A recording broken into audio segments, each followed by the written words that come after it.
In the vast darkness of space, where 1,000 alien civilizations bow before the might of the Zephyrian Empire, there exists a name that turns the blood of even the most powerful beings to ice. A name whispered in the shadowed corridors of warships, spoken in hushed tones across diplomatic channels, and feared in the private chambers of those who rule entire star systems. They call him the Ghost of Sol, a human whose very existence defies everything the galaxy believed about his primitive species. While other races took millennia to master faster-than-light travel, he appeared from nowhere with technology that made their greatest achievements look like children's toys. While empires crumbled before the Zephyrian war machine, he stood alone and emerged victorious. But legends, no matter how terrifying, are just stories until they knock on your door. Today, as Queen Vexthera prepares to receive what she believes will be humanity's surrender, she has no idea that the most feared being in the galaxy is about to request an audience. She has no idea that her empire, built on the bones of 100 conquered worlds, is about to face its greatest test. She has no idea that Marcus Kane is coming. And, when she hears his name, the silence that follows will echo across the stars.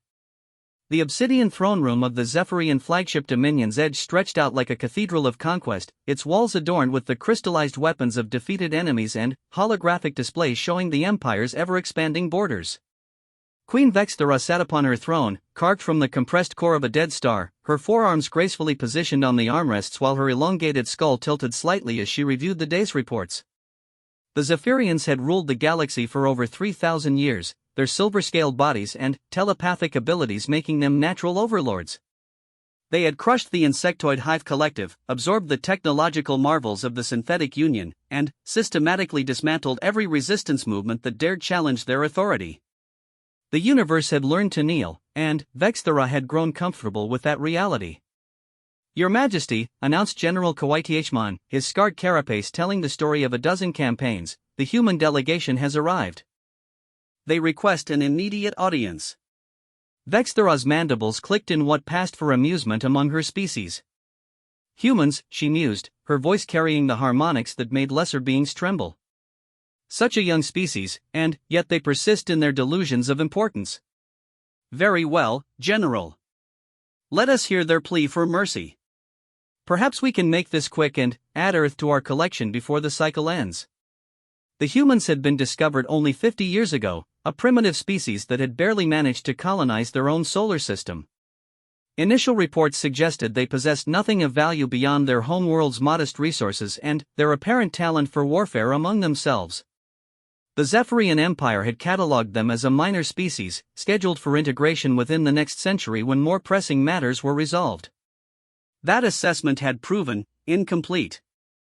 3 years ago, human ships had appeared at the edge of Zephyrian space. Not the crude chemical rockets or early fusion drives that intelligence had predicted, but vessels that moved through space like liquid light, their hulls seeming to bend reality around them. The first contact had been peaceful enough, a simple request for diplomatic relations that the Empire had initially ignored.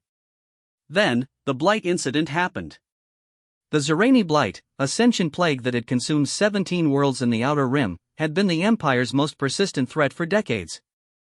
Entire fleets had been lost trying to contain it, and the best Zephyrian scientists could only slow its spread. In 3 months, the humans had not only contained the Blight but completely eradicated it using weapons that seemed to rewrite the laws of physics. When questioned about their methods, the human ambassador had simply smiled and said they'd had help from an old friend. "Show them in," Vexthera commanded, settling back into her throne. "And ensure our warriors are ready. These humans may have some tricks, but they'll learn today that the Empire doesn't negotiate with inferiors." The massive doors to the throne room slid open with a sound like thunder, revealing 3 figures silhouetted against the bright corridor beyond. As they stepped forward, Vexthera's telepathic senses immediately focused on them, probing for thoughts, fears, and intentions as was her custom when dealing with new species. She encountered nothing. Not walls or barriers, as some species had learned to construct, but an absolute void where their minds should have been. It was like trying to read the thoughts of empty space itself.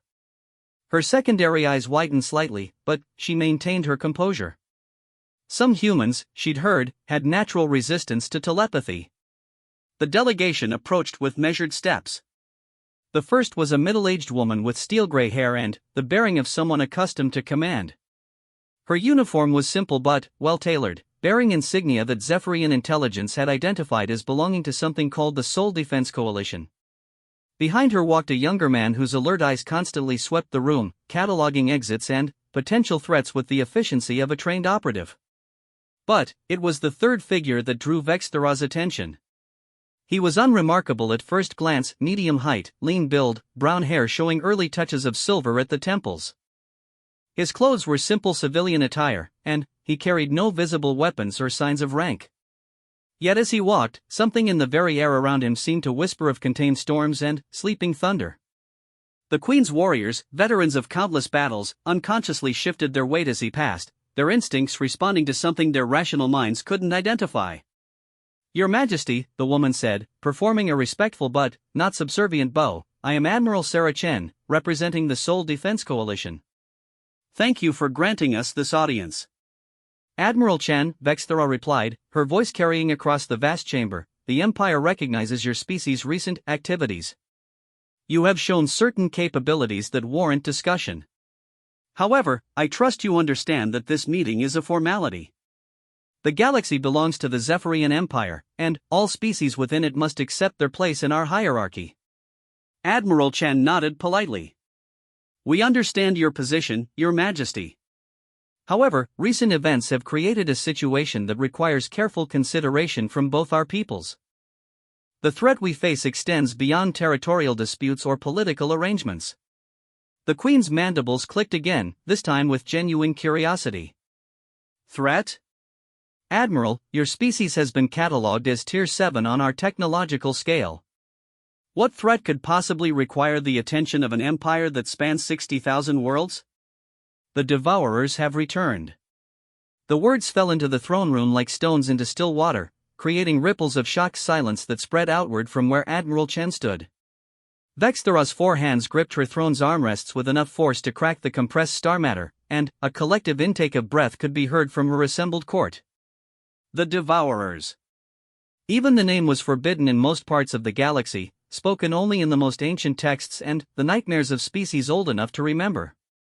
They were the reason the galaxy's elder races had learned to work together, the cosmic horror that had united enemies in desperate alliance millions of years ago. They were the reason the Zephyrian Empire existed at all. "Impossible," General Kythman snarled, his battle scars seeming to glow with reflected light. The Devourers were sealed beyond the galactic barrier. The lock has held for over 2 million years. Our best sensors show no breach in the containment matrix." Admiral Chen turned slightly, and, for the first time, the unremarkable man beside her stepped forward. When he spoke, his voice was quiet but seemed to fill every corner of the massive chamber. "Your sensors wouldn't detect them, General.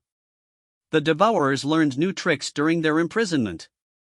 They're not breaking through the barrier, they're going around it." Vexthera's telepathic abilities might not work on humans, but her other senses were exceptionally keen. As the man spoke, she detected something that made her ancient blood run cold. The scent of ozone that lingered after lightning strikes. The subtle shift in gravitational fields that preceded the arrival of massive objects. The electromagnetic whispers that spoke of technologies beyond current understanding. And, underneath it all, something else. Something that reminded her of the deepest archives in the Imperial Library, where the most classified documents spoke of beings who had stood against the dark between the stars. "Who are you?" she asked, her voice barely above a whisper. The man looked up at her for the first time, and Vexthera saw eyes that held depths she couldn't fathom. They weren't the eyes of a young species fumbling toward the stars. They were ancient, patient, and carried the weight of knowledge that stretched across eons. "My name is Marcus Kane," he said simply. "And I'm here because the galaxy is going to need all the help it can get." The reaction was immediate and explosive. Nobles throughout the court began speaking in urgent whispers, their translation devices struggling to keep pace with the flood of languages as news networks across the empire picked up the feed. General Kythman's hand moved instinctively to his weapon before freezing as if he'd remembered something crucial. But it was Queen Vexthera's response that would be remembered by historians for millennia to come. The ruler of 60,000 worlds, conqueror of 100 species, and inheritor of an empire that had endured for 3,000 years, simply stared at the human standing before her throne. Then, she went completely quiet. In the silence that followed, her court began to understand why. Some reached for their personal data devices, accessing the deep archives that only the Empire's highest officials could read. Others simply remembered lessons from their childhood, stories told by parents and teachers about the old wars and the heroes who had fought them. Marcus Kane, the ghost of Sol. The man who had single-handedly ended the Zerani Blight by weaponizing dark matter itself. The being who had appeared from nowhere with technology that predated known civilization. The legends spoke of him in whispers. They said he had stood guard at the galactic barrier for 2 million years. They said he was the last of an ancient order that had sacrificed everything to keep the dark at bay. They said he was the reason the galaxy still existed. They also said he only appeared when the end of everything was approaching. "Your Majesty," Admiral Chen said gently, breaking the tension, "we need to talk." Vexthera slowly rose from her throne, her movements careful and deliberate. When she spoke, her voice carried none of its earlier authority. Instead, it held the tone of someone who had just realized that everything they thought they knew about the universe was about to change. "Clear the chamber," she commanded, her telepathic voice reaching every mind in the room simultaneously. "All of you. Now." As her court filed out in confused silence, Vexthera studied the three humans who remained. Admiral Chen maintained her professional demeanor, the younger man continued his surveillance of the room, but Marcus Kane simply waited with the patience of someone who had watched stars being born. "How long?" she asked when they were alone. 6 months, Kane replied. "Maybe less. They've been testing the dimensional barriers around the Andromeda galaxy. When they're confident in their new approach, they'll come here." The Queen's legs suddenly felt weak, and she sank back into her throne. The Devourer's return meant the end of everything. Every civilization, every world, every life in the galaxy would face extinction. The Empire's vast fleets and technological marvels would mean nothing against beings that consumed reality itself. "What do you need from us?" she asked, the question carrying the weight of submission that would have been unthinkable moments before. Kane stepped closer to the throne, and now Vexthera could see the true depth of exhaustion in his eyes. This was a being who had carried impossible burdens for longer than her entire species had existed, and he was tired in ways that sleep couldn't heal. "I need you to remember what your ancestors knew," he said. "I need you to call the old alliances and wake the sleeping guardians. Most importantly, I need you to trust me, because what's coming will require sacrifices that no single species can bear alone." "And if we refuse?" Kane's expression didn't change, but something in the air around him shifted. For just a moment, Vexthera glimpsed the power that had made him a legend. Reality seemed to bend slightly in his presence, spacetime itself acknowledging something far beyond normal understanding. "Then, in 6 months, there won't be anyone left to refuse anything," he said quietly. As the implications of his words settled over her, Queen Vexthera began to understand why the old texts spoke of Marcus Kane with such reverence and terror. He wasn't just a powerful individual or even a representative of humanity's hidden capabilities. He was the sword that had been forged in the fires of the First Great War, the guardian who had stood watch at the edge of forever, and the final hope of a galaxy that was about to face its darkest hour. The alien queen had gone quiet the moment she heard his name, because deep in her genetic memory, every instinct inherited from ancestors who had survived the last Devourer War was screaming the same message: when Marcus Kane appears, the end times have begun. The deep archives of the Zephyrian Empire lay buried beneath 12 levels of security, accessible only to the reigning monarch and the keeper of ancient knowledge. As Queen Vexthera descended through the layers of protective barriers, each more sophisticated than the last, she found herself questioning everything she thought she knew about the galaxy's history. Marcus Kane walked beside her, his presence somehow making the ancient corridors feel both safer and more dangerous simultaneously. Admiral Chan and the younger man, who had identified himself only as Agent Walsh, followed at a respectful distance, their faces betraying nothing of what they might be thinking. "The records you're about to access," Vexthera said as they approached the final security checkpoint, "have been sealed for over 2 million years. My predecessors added to them, but the core documents, they predate our civilization by eons. I've read fragments, but never the complete archives." Kane nodded slowly. "Your ancestors were wise to preserve them. Most species try to forget what happened during the First War. They convinced themselves it was mythology, ancient superstition. It made the healing easier, but it also made them vulnerable. The final vault door was a masterwork of Zephyrian engineering, composed of crystallized spacetime itself and locked with keys that existed across 17 dimensions. As Vexthera placed her 4 hands on the access points, she felt the weight of millennia pressing down upon her. The door dissolved into quantum foam, revealing a chamber that seemed to stretch infinitely in all directions. Holographic displays materialized around them, showing star charts, biological data, technological schematics, and historical records from across the galaxy's timeline. At the center of the room stood a pedestal holding a single crystal that pulsed with inner light. The memory core of the First Alliance, Kane said, approaching the crystal with something approaching reverence. I helped write some of these records. Agent Walsh spoke for the first time since entering the archives, his voice tight with controlled emotion. Sir, are you certain about revealing this? The temporal accords specifically, the temporal accords are void, Kane interrupted gently but firmly. The moment the Devourers found a way around the barrier, everything changed. The galaxy needs to remember its history, or it will repeat its mistakes. Vexthera touched the crystal, and immediately her mind was flooded with visions that transcended normal sensory experience. She saw the galaxy as it had been 2 million years ago, young, vibrant, filled with species that had just begun to reach toward the stars. She witnessed the arrival of something that shouldn't have existed, beings that consumed not just matter and energy but the fundamental concepts that held reality together. The Devourers weren't from their dimension or even their universe.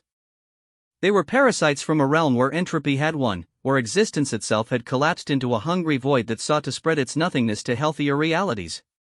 They came not as conquerors but as a plague, turning everything they touched into extensions of themselves. The First Alliance, Kane's voice echoed strangely in the crystal-enhanced chamber, included every spacefaring species in the galaxy. 73 distinct civilizations, many of which your people have never heard of because they sacrificed themselves to hold the line. The vision showed massive battles that raged across entire galactic arms. Ships the size of moons engaging enemies that existed partially outside normal spacetime. Weapons that used black holes as ammunition, shields powered by the rotation of pulsars, and technologies that modern science would dismiss as impossible fantasy. But it wasn't the scope of the warfare that made Vexthera's mind reel, it was the casualties. Entire species throwing themselves into battle knowing they would be completely annihilated. Billions upon billions of lives spent like currency to buy time for evacuation or tactical advantage. Solar systems being deliberately destroyed to deny resources to an enemy that could convert matter into more of itself. The crystalline communes, she whispered, reading data that flickered past her consciousness. They turned their entire homeworld into a weapon, collapsed their own star to create a gravity well that delayed the Devourers for 3 days. 3 days that allowed the evacuation of the Centaurus sector, Kane confirmed. 47 billion lives saved because the crystallines chose extinction over surrender. Every member of the Alliance made similar choices. Admiral Chen stepped closer to the crystal, her professional composure cracking slightly as she witnessed the historical data. How did they finally win? The records show the war lasted for 12,000 years. Kane's expression grew distant, as if he were looking back across unimaginable spans of time. They didn't win. Not really. The Alliance developed a containment strategy, trapped the Devourers in a pocket dimension, sealed the barriers, and post guards to ensure they never found a way out. Guards? Vexthera asked, though she suspected she already knew the answer. The Order of the Final Watch, Kane said quietly. Volunteers from every member species of the Alliance, enhanced with the best technology available and granted the authority to act independently of any government or faction. Their mission was simple: stand guard at the barriers until the heat death of the universe if necessary. The crystal showed images of the Order's founding ceremony. Representatives from dozens of species taking oaths that bound them not just legally but, at the quantum level, their very existence becoming linked to their mission. Among them, unmistakably younger but clearly recognizable, stood Marcus Kane. You were human even then, Agent Walsh observed, studying the holographic records. But humans weren't a spacefaring species 2 million years ago. We barely existed. Kane turned toward them, and, for a moment his carefully maintained human appearance seemed to flicker, revealing something far older and more complex underneath. Humanity as you know it didn't exist. But the templates were there, the potential. The Alliance needed guards who could adapt, evolve, survive across geological timescales. They found a promising species on a small blue world and made some adjustments. Adjustments? Vexthera felt her understanding of reality shifting again. Genetic modifications, technological integration, consciousness expansion, everything necessary to create guardians who could stand watch for millions of years without losing their purpose or their sanity. The order wasn't entirely human, but humans became its backbone because of their natural flexibility and determination. The implications crashed over Vexthera like a tidal wave. Humanity wasn't a young species stumbling into space, they were the descendants of ancient guardians, inheritors of technology and knowledge that predated every major galactic civilization. The modest colonies in Sol System weren't the extent of human expansion, they were just the visible tip of a presence that had been watching and waiting throughout galactic history. How many? She asked. How many of the Order survived? Kane's expression grew grim. At the height of our strength, there were 10,000 of us spread across the galaxy's edge. Time, accidents, and the simple erosion of purpose has reduced our numbers. When the Zerani Blight appeared, I was one of only 17 active guardians remaining. Was, Admiral Chen repeated, picking up on the past tense. The Blight wasn't natural, Kane explained. It was a test, a probe sent by the Devourers to gauge our current defensive capabilities.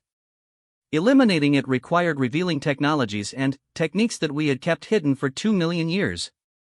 The other Guardians disagreed with my decision to intervene so openly. Agent Walsh's jaw tightened. They abandoned their posts? They followed their orders, Kane corrected. The original mandate was clear: maintain the barriers at all costs, never reveal the truth unless absolute extinction was imminent. By their interpretation, exposing ourselves to save a few billion lives violated our core mission. Vexthera studied the man who stood before her with new understanding.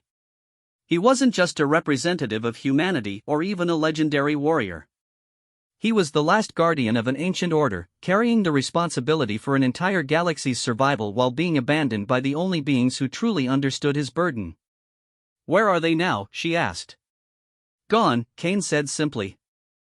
Some retreated to dimensions outside normal spacetime. Others chose to merge with their technology, becoming something that's no longer quite alive or dead. A few simply faded away, their consciousness finally worn down by the weight of millennia. The crystal's vision shifted, showing current galactic conditions. The barriers that held the Devourers appeared as vast constructs of crystallized mathematics, equations made manifest in physical reality. But now those barriers showed signs of stress, hairline cracks appearing as something probed them from the other side. They're using dimensional tunneling, Kane continued, his attention focused on the data streams. Instead of trying to break through the barriers directly, they're boring around them through parallel dimensions. It's elegant, patient, and absolutely terrifying because it means they've learned to think strategically during their imprisonment. How long before they break through? Vexthera asked. The first scouts are probably already here, Kane replied, manipulating the crystal's display to show recent astronomical data. Small incursions, testing our response capabilities. The Zerani Blight was one example, but there have been others. Strange disappearances, impossible technologies appearing in primitive cultures, entire star systems going dark without explanation. Admiral Chen pulled out a small device and activated it, projecting a holographic map of human space. This is why we revealed ourselves to the galaxy. For the past 50 years, we've been tracking anomalies, investigating incidents, and gradually building our response capabilities. But we can't do it alone. The map showed dozens of incident markers scattered across human territory and beyond. Each one represented something that shouldn't have existed according to known physics, technology that worked on principles no one understood, biological samples that contained impossible genetic structures, energy signatures that resembled nothing in any database. The Sol Defense Coalition, Kane explained, is humanity's official response to the gradual revelation of our true nature. We needed a way to interact with galactic civilization without triggering panic or revealing the full scope of the threat. Vexthera processed this information, her political mind automatically calculating implications and possibilities. You're asking us to restart the First Alliance. To prepare for a war that most species don't even believe is possible. Not asking, Kane corrected. Begging. Because the alternative is the complete extinction of everything we've built over the past 2 million years. The crystal's vision shifted again, showing predictive models based on the Devourer's current capabilities and probable strategies. The numbers were horrifying. Even with perfect cooperation between every galactic species, the chances of survival were less than 30%. Without unified action, that percentage dropped to 0. What do you need from the Zephyrian Empire? Vexthera asked, accepting the reality of their situation. Kane gestured to the crystal, and new displays materialized showing fleet compositions, resource requirements, and technological specifications. Your manufacturing capacity, your communication networks, and, most importantly, your authority. The other species need to hear this from you, not from humans. We've been the hidden guardians for too long. No one trusts us to tell them the truth about galaxy-ending threats. And, what will humanity contribute? For the first time since entering the archives, Kane smiled, and the expression was both reassuring and terrifying. Everything we've learned in 2 million years of standing watch. Weapons that can wound reality itself, shields that exist in 17 dimensions simultaneously, and ships that can travel through time as easily as they move through space. Agent Walsh activated another device, and, suddenly, the chamber filled with the electromagnetic signatures of massive objects moving through nearby space. The real human fleet, he said quietly. Not the colony ships and research vessels that everyone's seen, but the ships we've been building and hiding since the last war ended. The signatures were unlike anything in Vexthera's experience. Ships that registered as being simultaneously present and absent, energy readings that suggested technology based on controlled manipulation of fundamental forces, and quantities that defied every estimate of human industrial capacity. How many ships? She whispered. Enough, Kane replied. But ships alone won't win this war. We need every species working together, sharing technology and resources without regard for traditional boundaries or rivalries. The Devourers don't care about our politics or territorial disputes. Vexthera touched the crystal again, accessing the strategic analyses that had been compiled by alliance planners 2 million years ago. The data was clear: victory would require absolute unity, perfect coordination, and sacrifices on a scale that would fundamentally transform galactic civilization. The other queens will resist, she said finally. My empire has enemies, species that would rather see us destroyed than work together. Some may even view the Devourer threat as an opportunity to settle old scores. Then, convince them, Kane said simply. Because in 6 months, none of those old scores will matter. The only thing that will matter is whether we're standing together or dying separately. As the three humans prepared to leave the archives, Vexthera made a decision that would reshape the galaxy. She was no longer just the ruler of an empire, she was now part of something larger, more important, and far more dangerous than anything her species had ever attempted. The Second Alliance was about to begin, and, this time, failure would mean the end of everything. The emergency session of the Galactic Coordination Council took place aboard Neutral Haven, a massive space station constructed specifically for interspecies diplomacy. Representatives from 47 major civilizations had gathered in response to Queen Vexthera's unprecedented summons, their ships forming a protective perimeter around the station that resembled a mechanical constellation. Ambassador Tyloth of the Crystalline Hegemony, his translucent body refracting the chamber's light into rainbow patterns, was the first to voice what many were thinking. Your Majesty, with all due respect, the claims made in your transmission strain credibility. Ancient enemies from beyond reality? Guardians who have watched over us for millions of years? It sounds like mythology dressed up as intelligence briefing. Seated around the circular chamber, representatives from across the galaxy nodded in agreement. The insectoid hive queen ZRXTH clicked her mandibles dismissively, while General Corvain of the Synthetic Collective's optical processors flickered in what passed for electronic skepticism among his kind. Queen Vexthera stood at the center of the chamber, her forearms spread in a gesture of openness that did nothing to ease the tension crackling through the assembled delegates. Ambassador Tyloth, 3 months ago I would have shared your skepticism. However, circumstances have forced me to confront evidence that cannot be dismissed.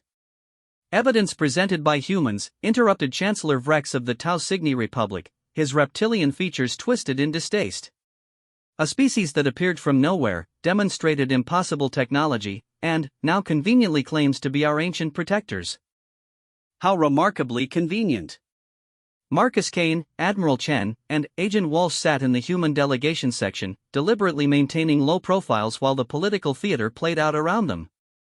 Kane had warned that this would happen. Fear and suspicion would override rational analysis, especially when the truth challenged fundamental assumptions about galactic history.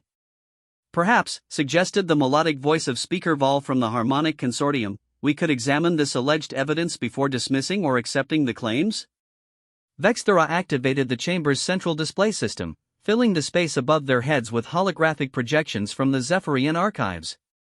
The reaction was immediate and varied. Some delegates leaned forward with interest, others recoiled as if the images themselves were dangerous, and a few simply stared in shocked recognition. These records, she announced, were sealed in my empire's deepest vaults for over 2 million years. They document a war fought on a scale that dwarfs every conflict in recorded history, against enemies that should not have been able to exist. The display showed the galaxy as it had been during the height of the First War. Entire spiral arms dark with devourer corruption, vast fleets engaged in battles that span multiple star systems, and technologies that bent the laws of physics like suggestions rather than absolutes. Ambassador Tylotha's crystalline structure began resonating with harmonic frequencies that indicated deep agitation. These images, they match fragments from our oldest cultural memories. Stories our younglings are told about the time of darkness. The scouring centuries, whispered General Corvain, his synthetic voice carrying unusual emotional inflection. We have similar records, but our historians classified them as corrupted data from a system malfunction that occurred during our species' early digital period. One by one, the assembled delegates began recognizing elements from their own species' oldest legends and mythologies. The evidence was fragmentary and had been dismissed as fiction for so long that its sudden convergence into a coherent historical narrative sent shockwaves through the chamber. Even if we accept that these events occurred, said Chancellor Vrex, his voice careful and controlled, what proof do we have that the threat has returned? Ancient history, no matter how dramatic, doesn't constitute a current crisis. Admiral Chan rose from her seat, her movement drawing every eye in the chamber. With your permission, Your Majesty, I'd like to present current intelligence that directly relates to the historical data. The holographic display shifted, now showing recent astronomical observations from across the galaxy. Star charts marked with anomalous readings, energy signatures that didn't match any known technology, and incident reports that painted a picture of something vast and methodical probing the galaxy's defenses. 3 years ago, Chen began, the Zerani blight appeared without warning and began consuming everything in its path. Every attempt to contain or destroy it failed until human intervention eliminated it completely. Official reports credited advanced biotechnology, but the truth is far more disturbing. The display zoomed in on sensor recordings from the blight containment operation. What the assembled delegates saw defied their understanding of warfare: weapons that seemed to erase matter from existence, shields that existed in multiple dimensions simultaneously, and ships that moved through space in ways that suggested they weren't entirely subject to normal physics. The blight wasn't a natural phenomenon, Chen continued. It was a probe, sent by entities testing our response capabilities. They wanted to know how much the galaxy had advanced, how quickly we could mobilize, and what kinds of defenses we might have developed. Hive Queen ZRXTH's complex eyes shifted through several color spectrums before she spoke, her translated voice carrying undertones of chemical communication. You're suggesting that this Zerani blight was deliberately created as a test? Who could command such technology? Marcus Kane finally rose from his seat, and the chamber fell silent. Even the representatives who had never heard of him seemed to sense that something significant was about to happen. When he spoke, his voice carried across the space with an authority that had been earned through unimaginable experience. The same beings who created the original Blight crisis 1400 years ago, he said quietly. The same entities that have been sending probes and scouts into our reality for the past 3 centuries. The same force that your ancestors fought and barely contained 2 million years ago. And you are, demanded Chancellor Vrex, his reptilian features showing obvious hostility. Kane's human appearance flickered for just a moment, revealing something far older and more complex underneath, not an illusion dissolving, but layers of existence that most beings couldn't normally perceive. I am Marcus Kane, last active guardian of the Order of the Final Watch, and I have been standing guard at the barriers between realities since before your species developed written language. The silence that followed his statement was absolute. Several delegates checked their translation devices, unable to believe what they had heard. Others began accessing their species' deepest historical databases, searching for references to the Order of the Final Watch. Speaker Vol was the first to break the silence, her harmonic voice trembling with recognition. The Song of the Last Stand, our oral traditions speak of guardians who gave up their mortality to stand eternal watch. But those are myths, stories told to younglings. Your traditions are historical documents, Kane replied gently. Every major species has some version of the story, because your ancestors lived through it. They survived because beings like me chose to sacrifice everything to keep the darkness at bay. Ambassador Tylotha's crystalline structure was now resonating at frequencies that created visible interference with the chamber's electronics. The Eternal Watchers, we have references dating back to the foundation of our civilization. But the texts describe them as. He paused, struggling with concepts that had no direct translation, as beings who existed between moments, who could touch multiple realities simultaneously. Kane nodded slowly. The Order underwent modifications that allowed us to perceive and interact with dimensions beyond normal spacetime. It was the only way to effectively monitor the barriers and respond to threats that existed partially outside reality as you understand it. General Corvain's optical processors were cycling through data at visible speeds, accessing records that predated his species' conversion to synthetic existence. Compatibility confirmed, he announced suddenly. Deep archive files from our organic predecessors reference guardian entities with capabilities that match the described parameters. Classification level requires council authorization to access. Then, authorize it, Vexthera commanded, her royal authority extending across species boundaries in the face of existential threat. As data flowed through the chamber's communication networks, delegates began receiving information that their governments had classified beyond normal access levels. The pattern was consistent across every major civilization: ancient records that described guardian entities, references to watchers between the stars, and technologies that existed at the intersection of science and something beyond. But it was Admiral Chen's next revelation that truly shattered their understanding of galactic politics. The Seoul Defense Coalition represents only the publicly visible portion of human civilization, she announced, activating displays that showed the true scope of human presence in the galaxy. For 2 million years, we have maintained monitoring stations, hidden shipyards, and defense installations throughout every major system. We have been your neighbors, your silent protectors, and your emergency response force without any of you realizing it. The star charts now showed markers scattered across the entire galactic map, not the handful of human colonies that everyone knew about, but thousands of installations hidden in asteroid belts, dark matter clouds, and the spaces between dimensions. Chancellor Vrex stared at the displays with growing alarm. You're saying that humans have been operating covert installations in our territories for millennia? That our security, our sovereignty, our very independence has been an illusion? Your security has been real, Kane corrected, his voice patient but firm. The illusion was that you were capable of maintaining it alone.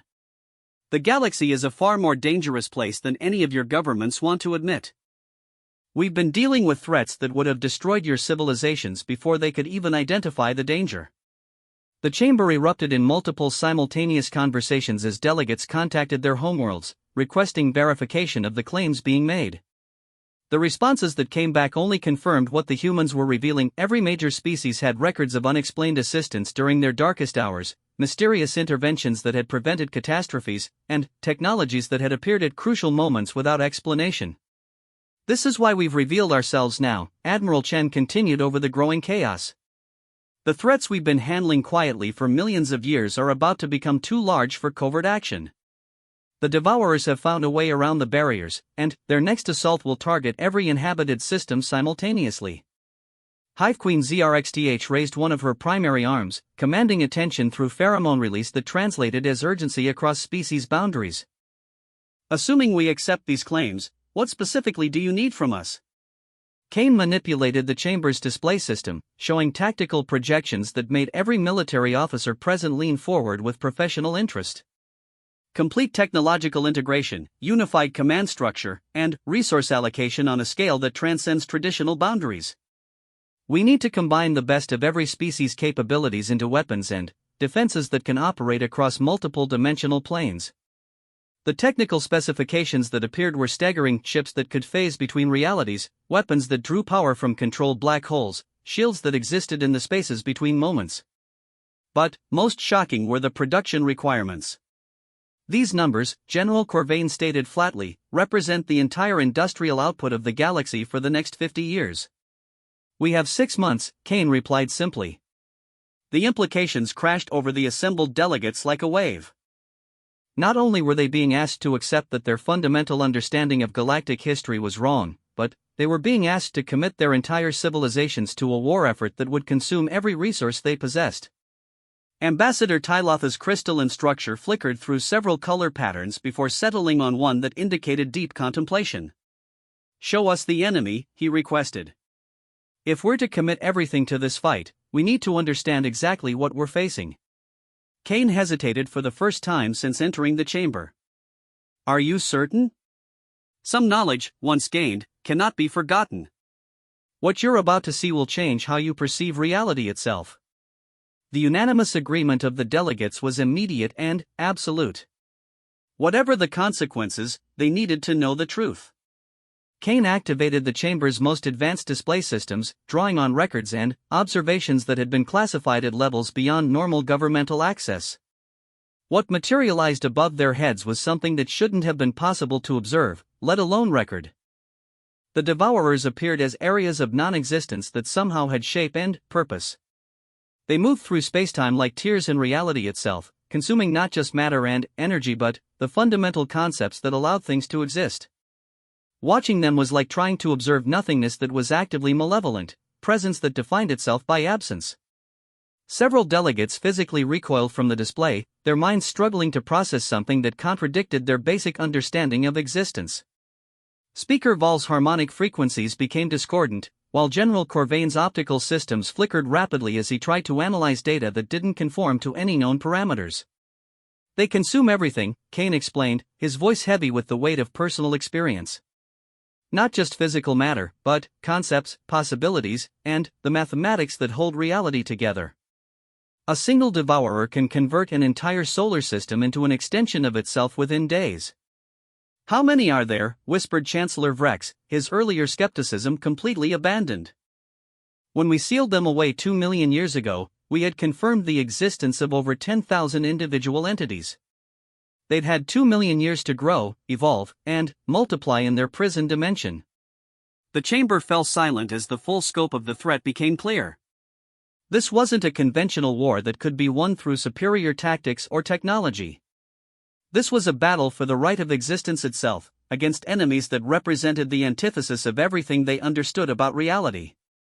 Queen Vexthera rose from her seat, her forearms spread wide in a gesture that encompassed every delegate in the chamber. "The choice before us is simple," she announced, her voice carrying the authority of someone who had accepted an impossible burden. "We unite completely, or we face extinction separately. There is no middle ground, no compromise, and no second chance."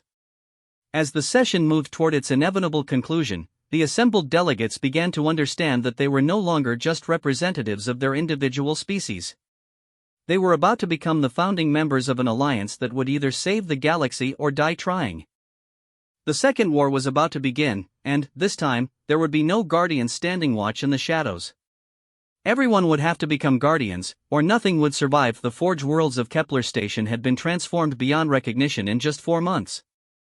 What had once been a modest asteroid mining facility now sprawled across an entire system, its construction platforms working around the clock to produce weapons that existed at the intersection of science and impossibility.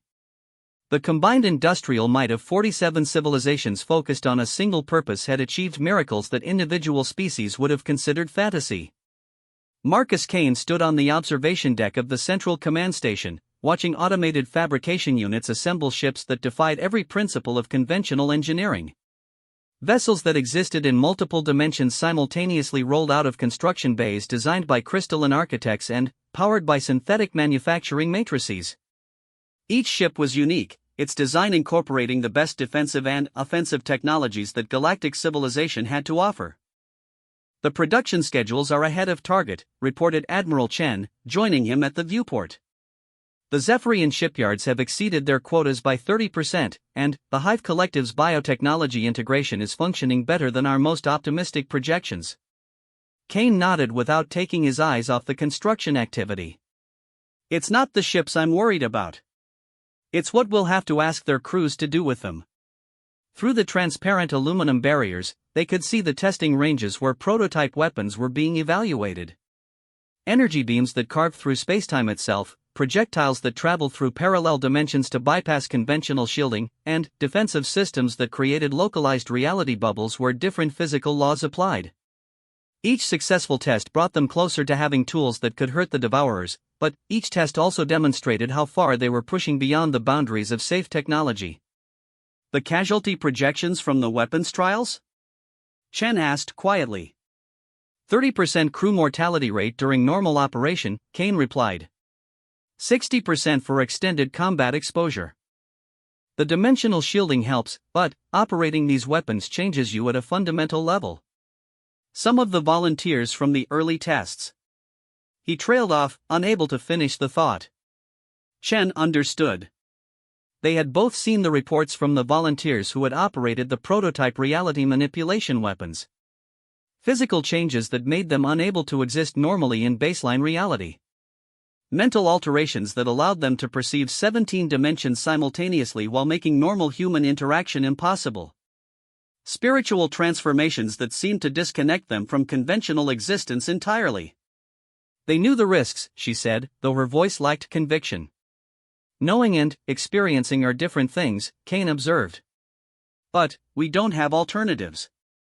Conventional weapons can't touch the Devourers, and anything that can affect them requires operators who are willing to sacrifice their humanity. The communication system activated, filling the observation deck with the harmonic tones of speaker vol. Guardian Kane, your presence is requested in Strategic Planning Center 7. We have received new intelligence that requires immediate analysis. As they made their way through the station's corridors, Kane and Chen passed representatives from across the galaxy working side by side on projects that would have been impossible just months earlier. Crystalline hegemony engineers collaborated with synthetic collective programmers to design computer systems that could function across multiple dimensional planes. Zephyrian telepaths worked with human psychics to develop communication networks that would remain functional even if normal spacetime was compromised. The integration hadn't been easy. Cultural differences that had seemed minor during peacetime became major obstacles when species were forced to share their most classified technologies. Religious conflicts arose when some civilizations discovered that their deepest spiritual beliefs directly contradicted the cosmological realities they now faced. Political tensions exploded when resource allocation decisions favored military necessity over traditional territorial claims. But they were making it work, because the alternative was extinction. Strategic Planning Center 7 was a marvel of cooperative engineering, its design incorporating architectural principles from every major species to create a space that was simultaneously functional for all of them. The central display system could present information in 17 different sensory modalities, allowing beings with radically different perceptual systems to collaborate on complex problems. What do we have? Kane asked as he entered the chamber. General Corvain materialized as a holographic projection, his physical body being simultaneously present at 14 different locations throughout the galaxy. Long-range sensors have detected dimensional disturbances in the Andromeda Galaxy, he reported. The patterns match theoretical predictions for large-scale Devourer mobilization. The main display activated, showing astronomical data that painted a picture of cosmic horror. Entire sectors of the Andromeda Galaxy were going dark, not from conventional destruction but from something that was erasing them from existence entirely. Star systems that had existed for billions of years were simply ceasing to be, leaving behind voids that hurt to look at directly. Scale assessment, asked Queen Vexthera, her image appearing via quantum entanglement communicator from the Zephyrian core worlds. Preliminary analysis suggests a force approximately 50 times larger than what we faced during the First War, Corvain replied with mechanical precision that didn't disguise the horror of what he was reporting.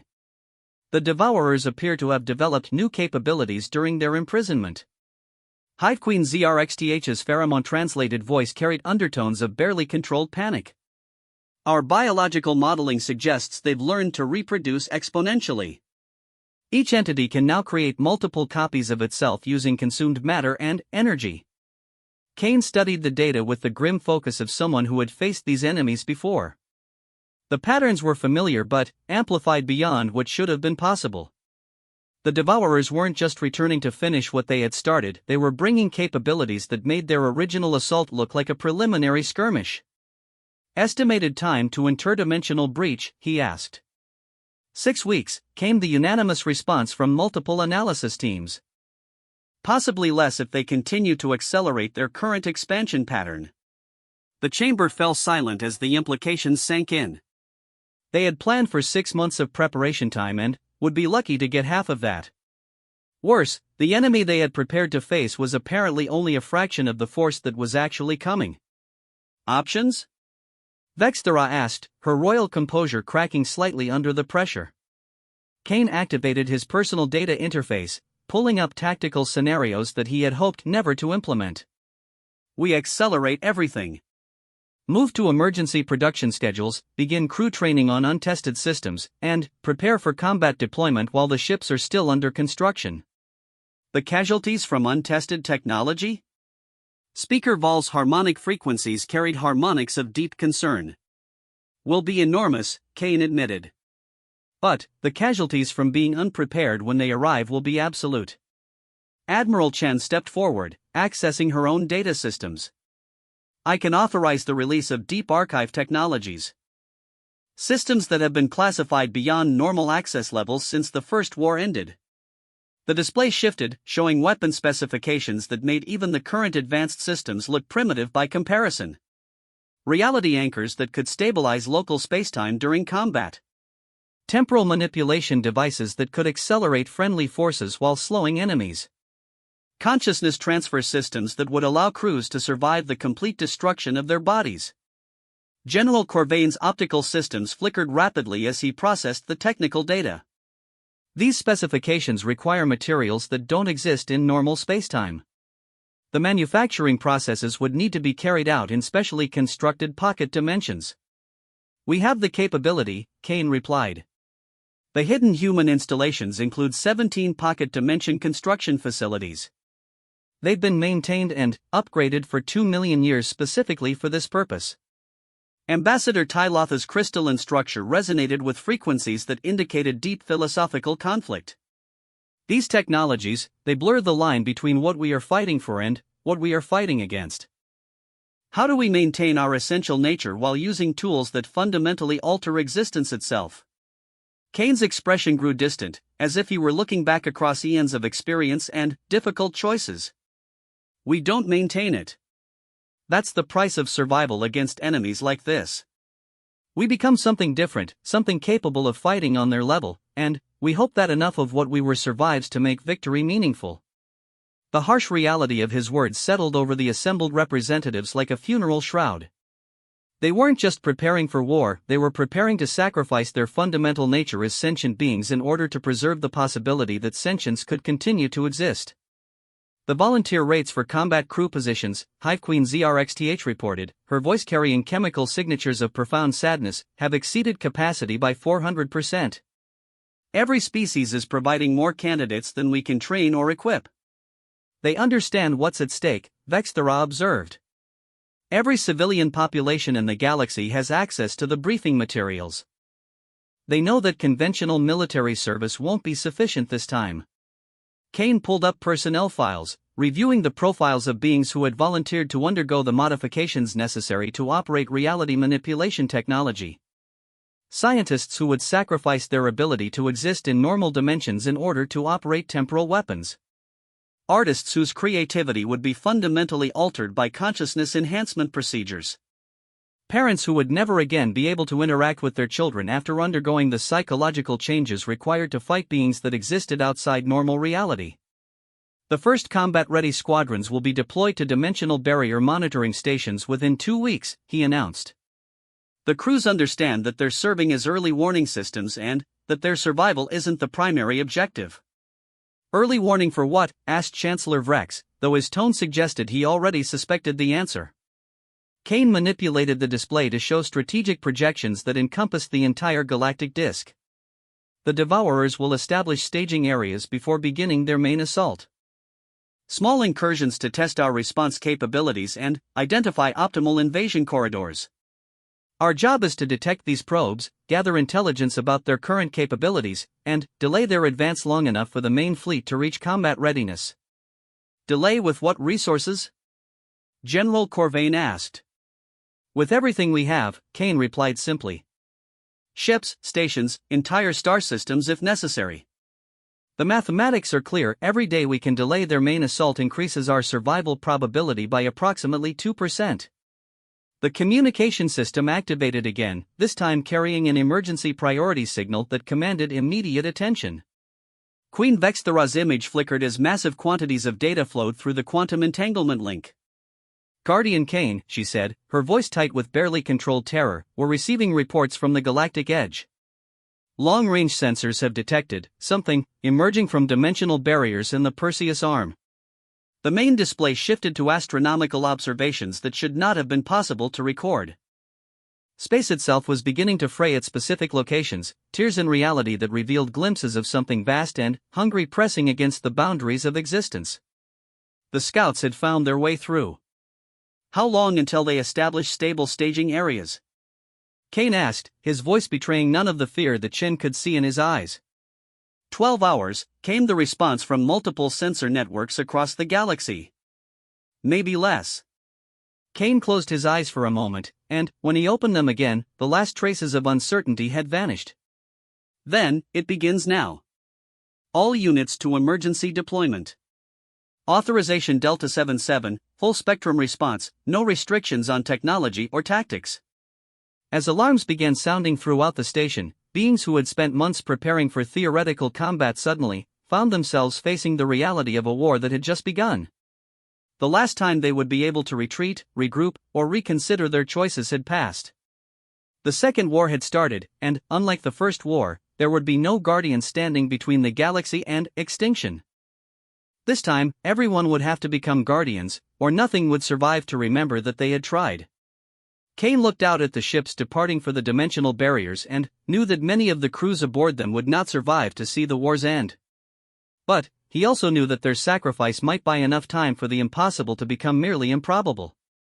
In the cold mathematics of survival against impossible odds, those might be the best terms they could hope to achieve. The Battle of the Perseus Gate would be remembered as the moment when the galaxy truly understood what they were fighting.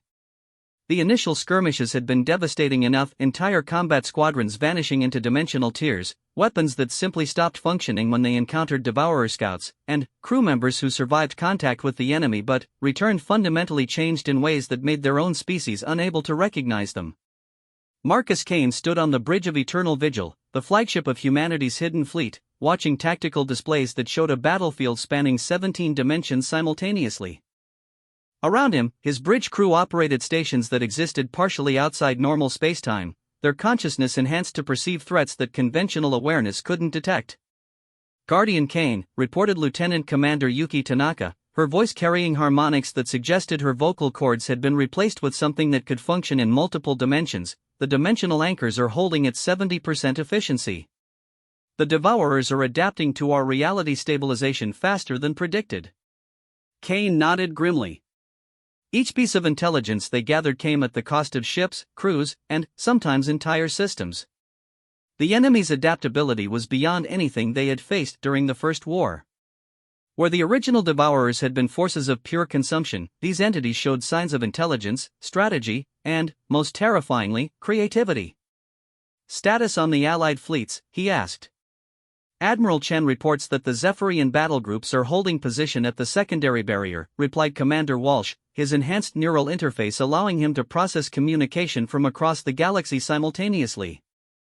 But they're taking heavy casualties. The reality manipulation weapons are causing more damage to our crews than to the enemy. Through the bridge's primary viewport, Kane could see the impossible sight of spacetime itself being torn apart. The Perseus Gate had become a wound in reality, a hole through which things that shouldn't exist were pouring into their dimension. Conventional physics had no meaning in the combat zone, ships moved through time as easily as space, weapons fired across parallel dimensions, and the very concepts of matter and energy became fluid suggestions rather than absolute laws. Sir, called Ensign Martinez, her consciousness currently distributed across 47 different sensor arrays, were receiving a priority communication from the Galactic Coordination Council. All available commanders are requested for emergency strategic conference. The holographic conference chamber materialized around Kane's position, allowing him to participate in discussions while maintaining command of the battle. Queen Vexthera's image appeared first, her forearms showing signs of the stress hormones that indicated her species was near the breaking point. She was followed by representatives from every major civilization, their forms reflecting the modifications they had undergone to fight in a war that transcended normal existence. Guardian Kane, Vexthera began without preamble, our current defensive strategies are failing. We're losing ships faster than we can replace them, and the casualties from operating advanced weapons systems are approaching total crew mortality within 6 hours of combat deployment. General Corvain's image flickered as his consciousness processed battle data from 17 different fronts simultaneously. Confirmed. Current casualty rates will result in complete fleet destruction within 72 hours. The enemy's adaptation rate exceeds our ability to develop new countermeasures. Kane reviewed the tactical displays, watching friendly forces being systematically eliminated by enemies that learned from each encounter. The galaxy's combined military might, enhanced with technology that bordered on magical, was being methodically dismantled by entities that viewed their best efforts as amusing distractions. What are our alternatives? Asked Speaker Vol, her harmonic frequencies carrying undertones of barely controlled despair. Kane was quiet for a long moment, accessing databases and tactical scenarios that had been classified beyond even the highest governmental clearance levels. When he spoke, his voice carried the weight of decisions that would reshape the nature of existence itself. There is one option, he said quietly. But it requires a choice that we can never take back. The assembled commanders waited in tense silence as Kane manipulated the display system, showing them weapon specifications that made their current advanced technology look like primitive tools. Reality rewriting devices that could alter the fundamental laws of physics across entire galactic regions.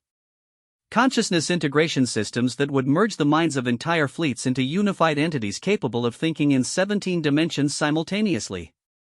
Temporal manipulation technology that could erase the Devourers from history itself. The Deep Archive Protocols, whispered Admiral Chen, recognizing the specifications from her highest-level security briefings. Originally developed during the final phases of the First War, Kane confirmed. Technology that goes beyond conventional physics and enters the realm of controlled cosmic manipulation. Weapons that can wound reality itself, defenses that exist outside the normal flow of time, and tactical capabilities that would make us indistinguishable from the forces we're fighting. Ambassador Tylotha's crystalline structure resonated with frequencies that indicated profound philosophical conflict. You're asking us to become gods. To abandon everything that makes us who we are in pursuit of power that could preserve our existence. I'm asking you to become whatever is necessary to ensure that consciousness continues to exist in this galaxy, Kane replied. Because the alternative is extinction so complete that the concepts of thought, feeling, and existence itself will be erased from reality. Chancellor Vrex leaned forward in his command chair, his reptilian features showing the strain of decisions that no leader should have to make. What would implementation require?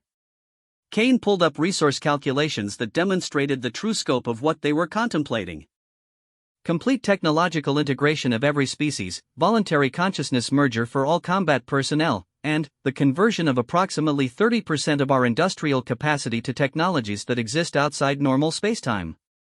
The casualties? Asked Hive Queen ZRXTH, though her tone suggested she already suspected the answer. From the implementation itself, approximately 40% of our current population. From the modifications required to operate the technology, another 30% would be fundamentally altered beyond recognition. From the actual combat deployment. Kane paused, unable to minimize the horror of what he was describing. Unknown, but potentially total. The silence that followed his statement was absolute. Every commander present understood that they were being asked to sacrifice not just their lives, but their essential nature as distinct beings, in exchange for the possibility of victory against enemies that represented the antithesis of existence itself. Time frame for decision? Vexthera asked, her voice barely above a whisper. The dimensional barriers are failing faster than our worst-case projections, Kane replied. We have perhaps 6 hours before the main devourer force breaks through in sufficient numbers to begin systematic consumption of inhabited systems. Admiral Chan activated her personal communication systems, accessing real-time casualty reports from the ongoing battle. Our current forces are being eliminated at a rate that will leave us defenseless within 4 hours. If we're going to implement the Deep Archive protocols, the decision must be made immediately. Queen Vexthera looked around the holographic chamber at leaders who represented billions of sentient beings across the galaxy. Each face reflected the impossible burden of choosing between certain extinction and transformation so profound that victory might be indistinguishable from defeat. All in favor of implementing Deep Archive protocols, she asked formally. The response was unanimous. Not because they believed it was the right choice, but because it was the only choice that offered any possibility of survival. Authorization confirmed, Kane announced, his voice carrying across every communication network in the galaxy. Implementation begins immediately. All personnel, prepare for Protocol 7 integration. What followed was the most profound transformation in galactic history. Across thousands of worlds, beings voluntarily submitted to procedures that would fundamentally alter their consciousness, their physical existence, and their relationship with reality itself. Scientists became one with their equipment, gaining direct mental control over technologies that existed in multiple dimensions. Military personnel underwent modifications that allowed them to think and react at speeds that approached the movement of light itself. Entire populations chose to merge their consciousness into collective entities capable of operating weapons that required the combined mental power of millions of minds. The transformation wasn't painless or simple. Many who underwent the procedures discovered that their new nature made normal existence impossible. Parents could no longer interact with their unmodified children. Artists found that their enhanced perception made conventional art forms meaningless. Scientists discovered that their expanded consciousness made regular communication with baseline beings impossible. But, from the chaos of transformation came power beyond imagination. Ships that could phase through dimensions at will, operated by crews who existed as unified consciousness entities. Weapons that could rewrite the laws of physics in localized areas, targeting enemies with forces that existed outside conventional spacetime. Defensive systems that created reality bubbles where different cosmic principles applied, making allied forces immune to conventional attack. Marcus Kane felt the transformation taking hold of his own nature as well. The modifications that had made him an effective guardian for 2 million years were being enhanced beyond their original parameters. His consciousness expanded to encompass multiple temporal streams simultaneously, allowing him to perceive past and future as directly as the present. His physical form became something that existed across 17-dimensional planes, making him capable of fighting enemies that operated outside normal reality. But, with the power came a terrible understanding of what they had sacrificed. "Sir," reported Commander Tanaka, her voice now carrying harmonics that suggested her consciousness spanned several dimensional planes, "the modified fleets are reporting combat readiness. Initial engagements with Devourer scouts show effectiveness rates approaching 90%. Kane nodded, watching displays that showed the tide of battle beginning to turn. The enhanced Allied forces were finally able to engage the Devourers on equal terms, their reality manipulation weapons carving through enemy formations that had previously seemed invulnerable. But victory came at a price that was becoming apparent with each passing hour. "Casualty reports?" he asked quietly. "Physical casualties are minimal," Walsh replied, his enhanced awareness processing data from across the galaxy. However, psychological integration failure rates are approaching 20%. Many crews are losing their connection to their original identities. Kane understood. The power required to fight entities that existed outside normal reality was changing them into something that might not be recognizably alive by conventional standards. They were becoming forces of preservation rather than beings who preserved, principles of order rather than individuals who created order. The question that haunted him was simple: if they won this war, would anyone survive who remembered why victory mattered? Guardian Kane, Admiral Chen's voice carried across the enhanced communication network, the main Devourer force has breached the dimensional barriers. Full-scale engagement is beginning across all fronts. Kane looked out at a battlefield that spanned multiple universes, where beings who had once been teachers and farmers and artists now fought as living weapons against enemies that represented the end of everything. The transformation was complete, the die cast, and the final phase of the war about to begin. He had spent 2 million years protecting a galaxy that no longer existed, defending civilizations that had just chosen to sacrifice their essential nature in exchange for the possibility of continued existence. The irony wasn't lost on him. In order to save everything they cared about, they had been forced to become something that might no longer be capable of caring. But, as the enhanced Allied fleets engaged the Devourer main force and began to achieve victories that would have been impossible just hours before, Kane made peace with the choice they had made. Existence in any form was preferable to non-existence, and consciousness of any kind was better than the complete absence of thought. The galaxy would survive, transformed beyond recognition but alive. And, perhaps, in time, those who emerged from this war would find ways to rediscover what they had sacrificed in the pursuit of survival. The Second War was ending, but what emerged from it would be something entirely new, a galaxy populated by beings who had chosen to become more than mortal in order to preserve the possibility that mortality could continue to exist.